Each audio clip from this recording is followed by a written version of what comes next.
네, 2016년 8월 28일 시황 방송을 시작을 하겠습니다. 자, 지난 금요일 날 마감됐었던 코스피는요, 0.27% 하락한 2037포인트로 하락 마감이 되었습니다. 자, 수급을 보시게 되면은 아무래도 잭슨홀 연설, 옐런 의장의 연설이 예정이 되어 있었기 때문에 최근 들어서 공격적인 포지션을 취하지 못했었는데요. 역시나 이 어떠한 발언이 나올지 모르다 보니까 외국인들도 대체적으로 매도를 좀 하거나 차익 실현에 나서면서 일부 시장에 대한 리스크, 금리 인상 발언이 나올 것이다라고 하는 그런 부분들에 대한 리스크 관리 차원에서 일부 좀 매도를 하는 그런 모습들이 좀 나타났습니다. 그래서 장중 내내 어떻게 보면 코스피 시장이 큰 힘을 발휘하지 못한 채 약세 흐름들을 보이다가 오후장 들어서야 겨우 낙폭을 좀 만회해주는 수준에서 마감이 좀 됐는데요. 뭐 오전에 한번 급락 나오고 10시에 들어놓고 나서는 뭐 거의 쉬어갔던 이런 모습들이 좀 나왔죠. 그래서 초반에 하락폭을 좀 만회를 해주는 모습들이었는데, 자, 지금 이제 옐런 의장의 잭슨홀 그 발언이 연설이 지금 나왔는데, 자, 지금 금리 인상 가능성이 상당히 좀 높아져 있죠. 다만 그 시기가 9월일 것이냐, 12월일 것이냐, 또는 11월일 것이냐에 대한 명확한 시기를 시기를 놓고 이야기를 한 거는 아니었지만, 최근에 미국의 경기 지표라든지 고용이라든지 물가 지수라든지 이런 것들이 목표했던 수준까지 지금 도달을 해 가고 있는 상황이기 때문에 금리를 올릴 수 있는 여건이 마련이 되었다라는 거죠. 그래서 조만간에 이제 금리 인상에 나설 것인데, 다만 그게 이제 9월이냐 12월이냐가 될 것이냐, 9월이냐 12월을 놓고 봤을 때 딱히 뭐 9월이다라고 말한 것도 아니고 또는 11월 12월을 놓고 말한 것도 아니기 때문에 시장에서는 약간의 이런 좀 엇갈리는 9월일 것이자 12월일 것이다 엇갈리는 전망들이 좀 나오고 있지만, 연내에는 금리 인상이 어떻게 보면 기정사실화되는 그런 모습이다라고 판단을 해야 될 것 같습니다. 아무래도 뭐 미국이 금리를 인상을 하게 된다면 단기적으로는 국내 시장에 충격이 올 수 있을 것 같은데요. 그거에 대한 대비 차원에서 아무래도 일부 현금 보유 전략을 조금 활용을 하고, 그동안에 많이 올랐었던 IT 업종들 최근에 좀 많이 올라왔기 때문에 일부 또 차익 실현이 나올 거에 대한 대비도 필요한 시점이 아닌가라는 생각이 듭니다. 자, 그래서 뭐 어차피 금리 인상이라고 하는 거는 단기적으로는 시장에서 돈이 빠져나가기 때문에 악재로 보지만, 반대로 이제 그 금리 인상이 된다라는 거는 그만큼 미국 경기가 좋아지고 있다라는 증거이기 때문에 장기적으로 봤을 때는 호재의 흐름으로 인식을 해야 될 것 같고요.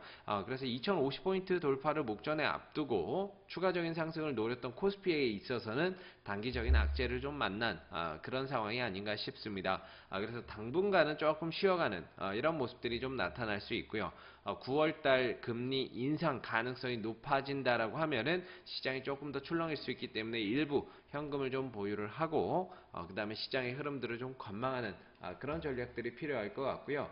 지난 금요일 날도 역시나 이제 삼성전자 많이 올랐던 삼성전자가 최근에 좀 차익 실현이 꾸준히 출회가 되고 있습니다. 그러다 보니까 많이 올라간 종목들에 대해서는 약간은 조금 경계감을 서서히 좀 가져야 되지 않을까 싶고요. 일부 현금 보유를 하면서 시장의 흐름들을 조금 더 관망을 해보시고, 코스닥 같은 경우에도 역시나 이제 뭐 금리 인상 가능성에 대한 우려 때문에 주가가 좀 떨어지고 있는데, 본질적으로는 뭐 아무래도 이제 신용에 대한 부담감이겠죠. 그동안에 신용 잔고가 꾸준히 늘어나면서 코스닥 시장에 늘어나면서 4조 3천억 원까지 지금 코스닥의 신용 잔고가 쌓여 있는 상황입니다. 그래서 그 브렉시트 이후부터 지속적으로 신용 잔고가 증가를 하기 시작을 했는데, 실질적으로 시장이 뭐 650 하회를 했다가 빠르게 700까지 왔지만 사실 뭐 개인들이 느낄 만큼의 주가가 많이 올라왔다라고 볼 수 있는 상황은 아니거든요. 그런 상황에서 자꾸 빚만 쌓이다 보니까 주가가 올라가지 못하고 주가는 빠지면서 여기에서 신용을 썼던 개인들의 빚만 지금 늘어나고 있는 상황이다 보니까 이런 신용장구와 또 반대매매나 이런 것들이 나오게 된다면 코스닥 시장도 한 번 정도는 흔들릴 수 있는 여지가 좀 있을 것 같습니다. 그래서 어느 정도 조정의 가능성은 좀 대비를 해야 될 것 같은데요. 다만 금리 인상 때문에 시장이 떨어진다라고 하면 이거는 떨어졌을 때 650포인트를 아래에서는 오히려 공격적으로 또 잡아 들어가야 되고 650 아래에서는 또 분할 매수를 통해서 이렇게 좀 종목들을 천천히 잡아가야 되는 그런 시점이 아닌가라는 생각이 드는데요.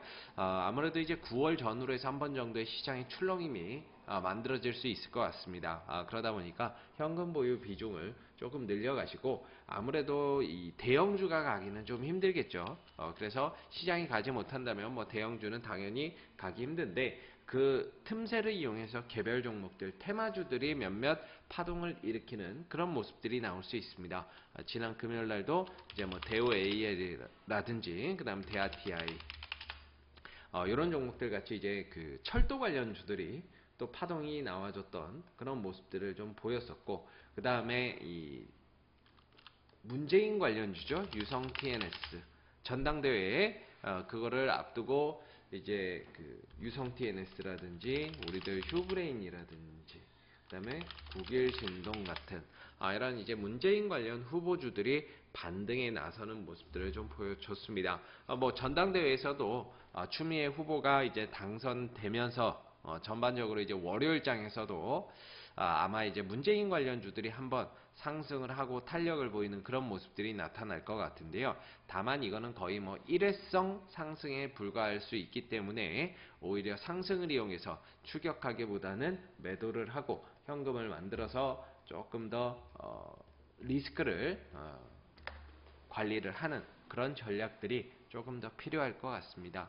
그러다 보니까 지금 시장은 결코 이렇게 흘러내리고 조정이 나오고 개별 종목들 간의 순환 테마 장세이기 때문에 현금 보유 비중을 무엇보다도 좀 50% 이상은 좀 들고 가는 그런 투자 전략들이 조금 더 필요할 것 같고요. 튀었을 때는 매도를 하고 현금을 좀 챙겨놓고 그 다음에 좀 나머지 물량으로 본다든지 아니면은 조금 더 뭐 시장에 급락이 나오거나 투매가 나왔을 때를 이용해서 분할로 잡아가는 그런 투자 전략이 지금은 조금 더 필요할 것 같습니다. 그래서 리스크에 대한 관리를 조금 하시면서 현금 보유 비중을 키워가시기를 바라겠고요. 그러면서 또 조정이 나왔을 때는 또 더 좋은 기회가 올 수 있기 때문에 그 기회를 잡아내는 그런 기다림이 필요할 것 같습니다.